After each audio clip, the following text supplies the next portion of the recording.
Hello everyone, I am Scott Aubrey. I'm the owner of Aubrey Law, and I am very excited to be with you today. Aubrey Law is an estate planning law firm located in Needham, Massachusetts. And today I'm going to talk about estate planning and jointly held property. But before we get started, if you have any questions about what I talk about today, or any questions about estate planning in general, you can go to estateplanmeeting.com and schedule a time to talk with me for free, either in person or on the phone. Again, it's estateplanmeeting.com. Go to that website, pick the time that works best for you, and I'll be more than happy to answer any questions you have regarding estate planning. So today's topic is estate planning and jointly held property. So a simple way people do estate planning is what they do is, depending on their assets, they put those assets into, they have them jointly owned with someone else. So if they were to have a bank account, they were to add someone else as a joint owner on that account. If they own real property, they could add that person to the deed so that they own that property jointly with someone else. So it's a very simple way to do estate planning. It's something that people have done in the past. There are some things you need to kind of watch out for if you're going to do your estate plan this way, and today I'm going to kind of talk about what those things are you need to consider. So the first thing you need to be concerned about is loss of control. So if you were to add someone to a property, say you owned a house and you wanted to get it, make it transfer easily to someone else upon your death, you can add that person as a joint owner. And if it's a joint tenant with the rights of survivorship, what that means is once you pass, that property would go automatically to the other owner outright. So there's nothing you need to do. It kind of just happens. So, but there's a couple of things that you do have to be concerned about, and one is loss of control. Is that once you put that other person on the deed, they're now one half owner. So they own one half of that property. If when you die, you can't decide who your one half share goes to. So if you wanted to go to a spouse, or if you wanted to go to a child or someone else, you can't do that with a will or any other documents, because the deed would take precedence over the any estate planning documents.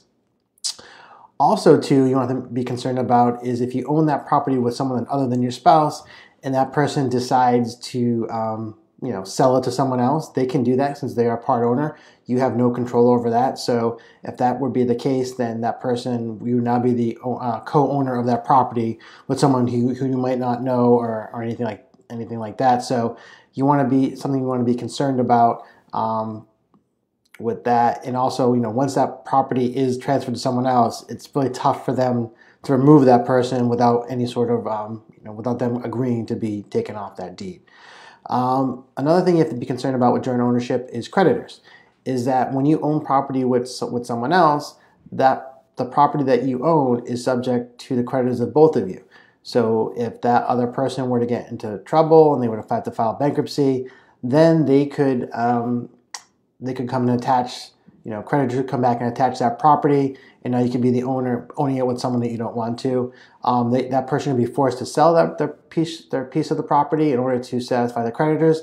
So it's another thing you need to be mindful of, is that if you're going to own property with someone else, is that creditors of that person could come after that property.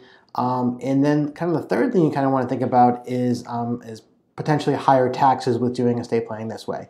The first part would be once you transfer ownership, part ownership in the property to someone else, depending on the value of that property, you may be subject to a gift tax. So if it meets the threshold for gift tax, then you're going to have to pay a gift tax on that transfer, on that gift to that person. Also, the person receiving the property may end up paying higher capital gains taxes when they go to sell that property. So as I said previously, with the joint ownership, is that once you die, the property automatically passes on to the other person. However, in other situations, if outside of joint ownership, if that property were transferred to a beneficiary and an heir, that beneficiary or heir would receive a step up in basis. What that means is that they would receive their basis in that property would be the value at the time of death. So if the property were to appreciate and they were to sell it, they would pay taxes on that appreciation from the time of death until the time they sold it. In the other situation where joint property is that their basis would be lower because they received it a number of years prior, most likely. So they may end up paying a higher capital gains tax. So these are all things to kind of consider, just to kind of run through them again with joint ownership. One is you have loss of control of the property. Two, the property would be subject to creditors of your co-owner. And then three, is that you could potentially be liable to pay higher taxes in regards to gift tax and capital gains tax. So just once again, that's something you need to think about if you want to do your estate planning through joint property. It's probably best to talk to an estate planning attorney to see what type of plan works best for you. If doing it through joint property works best for you, then that's something they can advise you on. However, if not, there's other tools and techniques you can use to kind of accomplish your goals regarding estate planning. So that's all for you today. If you like this video, please hit the like button. If you know someone that could benefit from seeing my video, please share this with them.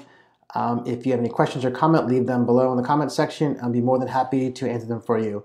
And if you want to get started creating your own estate plan, or you have questions regarding estate planning, you can go to estateplanmeeting.com and schedule a time to talk with me for free, either in person or on the phone. Again, it's estateplanmeeting.com. Go to that website, pick a time that works best for you, and I'd be more than happy to answer any questions you have regarding estate planning. So once again, I'm Scott Aubrey. I'm the owner of Aubrey Law, and I will talk to you soon.